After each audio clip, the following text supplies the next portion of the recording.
Hey all, this is 012 and I'm coming at you with another review of... This is a moment to shuffle here, sorry. Started this a little later than I wanted to, but yeah, it's a Fullmetal Alchemist, Season 1 still, and we are on episode 18. 18, if I said that right, episode 18, Marco's Notes. And with this one, quite a bit again happened as well. You have Lust and Gluttony, you have Lust searching through the library looking for Marco's notes because they're trying to find it so no one else will, or destroy it, one of the two. You have Scar basically watching her, realizing she looks like somebody that we believe what looks like his brother knew, saying, how can it be her? It doesn't look like her. Lust and even Gluttony catch on that Scar is there. A huge battle ensues. Scar does significant damage to both, not Lust, but he does significant damage to Gluttony, but he doesn't really weaken Gluttony. Gluttony's rage is there. Lust has a psychotic moment trying to attack Scar as well. Scar also gets injured by Gluttony. Gluttony, grabbing and wrenching his ribs. Scar, chopped off Gluttony's arm, even, shattered his head. But, Gluttony was still going strong. And, like I said, Scar gets his ribs shattered. And he's trying to fight them, but realizes he's grossly outnumbered. During this fight, Lust drops her candles, which effectively starts burning down the library, sadly. And you can tell where this is heading. Scar gets out of there by blowing a wall through the library and escaping. And, we have a point where there's a scene where, what's his name? Oh, yeah. Brigadier, or Lieutenant, I should say Lieutenant Colonel Major Hughes, or Lieutenant Colonel Hughes is what I should say, Mace Hughes, is, saying they only found Scar's jacket, but they know Scar is back in Central. They don't know what happened or why the library burned down. But as far as Scar is concerned, he's found by Ishvalan, Ishvalan or Balan, refugees, and they're taking him in. They helped heal him. He's found by a kid named Rick. Rick takes him to his grandfather, who says, we Ishvalans, we're not dying, we're thriving. And, even though you may have thought our society and culture were, destroyed, we live all over here and, willing to accept God's grace. This, however, does not sit well with Scar, because even though Scar is happy his people are still alive and thriving, he believes he no longer has a place among them and has sinned too much. And Rick, who takes a fancy to Scar's arm, basically says, those are cool tattoos. And he's like, in the Japanese, he says it's a gift from family, but he says in English, it's a gift from my brother. Either way, showing respect to the things he came before, even though...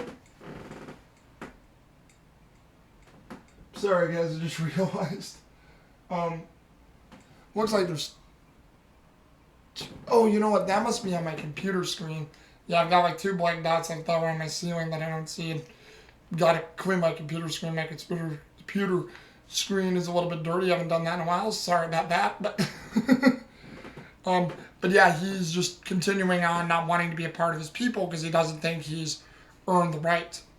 Sadly, this goes into throughout the episode for Edward Elric and Alphonse Elric arriving in Central, ready to go to the library. Major Alex Louis Armstrong has gotten there safely. They're happy.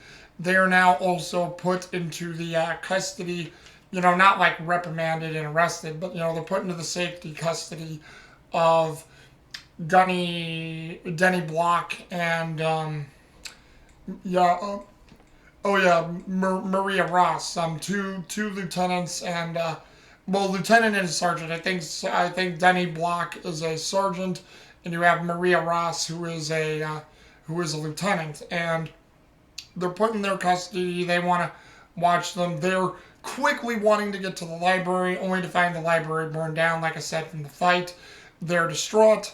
They try to find the records, and, they notice that it looks like it's hopeless, but the two librarians who were the two people who worked there at the library, they, Edward remembers from previous episodes before, again, great with the continuity, a girl named Sheska. They said Sheska used to work there, but she was fired for reading on the job. They go to Sheska's house, and hilarity ensues because Sheska's there, but she's buried by a bunch of books and a whole bunch of things. She gets paid a lot of money by Edward to hopefully encounter the books, and she doesn't know where the books are or where they exist. Edward tries to basically put the books together from the ashes, but the ashes blow away in a hilarious scene. And then that's where, I forgot, Edward pays her, but she says she can recopy the books because she has a photographic perfect memory. Alphonse is very supportive of her of this, saying, she has a good gift that can help everybody out, and she shouldn't be wasteful of those gifts, even though, Sheska thinks she's weird, and, she's trying to do what she can to help her mother to get money and for herself and her family.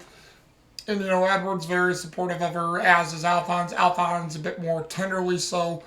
And as this keeps going, Sheska gets paid a lot of money. Sheska also gets picked up by Maze Hughes, who, the library, their criminal records were destroyed in that library. So Sheska's also helping Lieutenant Colonel Maze Hughes reconfigure the records. So she's set up in possibly a sort of mini military role for life with her, helping the military and rediscovering records and everything. And also with Marco's notes. Marco's notes are disguised in alchemic code of a cookbook, and with his recipes, and Denny Block and Maria Ross don't know what this is. They're confused by it, but Edward and Alphonse figured out right away, and they spend things through deciphering it. You have Maze Hughes giving them support, information, all these different things. And, Maria Ross, who is very motherly in this episode, is trying to look out for them. She's being supportive of them, but she's also scared because she knows they're children. And even though she knows, she's heard their stories, her and Denny Block have heard their stories, how they're prodigies, how they're all these things, they're both having a hard time believing this. And, Block is being supportive in his own way, but Ross is just saying, Lieutenant Colonel, they're kids. They should have more guards, this and that. We should be by their side. We shouldn't be leaving them alone. And, Hughes says, well, we are supporting them. We are helping them. But, they are like adults. But, we need to be there for them when they need it most. You may not understand that now, Lieutenant, but you will. And you can see where Maria Ross is understanding what I think Maze Hughes says, but she is really looking at it. It's their responsibility to care for them because they're the adults and they're kids. And yes, these kids may be smart, but they still need parental guidance in a way. And I love how that parallels throughout this episode. This episode continues, and near the end, the guard's been doubled. They're looking through the notes, and then all of a sudden, Edward and Alphonse are shocked. They both discovered something that they didn't expect, and that for the Philosopher's Stone, they decoded it, found out in Marco's notes, they need live humans. And, Edward's like, this really is the devil's research. We need live humans, live humans. And then Alphonse, the only thing he could say is, it's unthinkable. Or unthinkable. I was trying to put, unconscionable and unthinkable in the same sentence. But, it's unconscionable, unthinkable. How could they do this? On another little side note, I should say, there's also talk of where, Maze Hughes is telling his friend, Colonel Roy Mustang, that, if he's gaining power, a lot of people are thinking he's behind burning down the library. Rumor mills abound, somehow involved with the murder of Brigadier General Boscaran.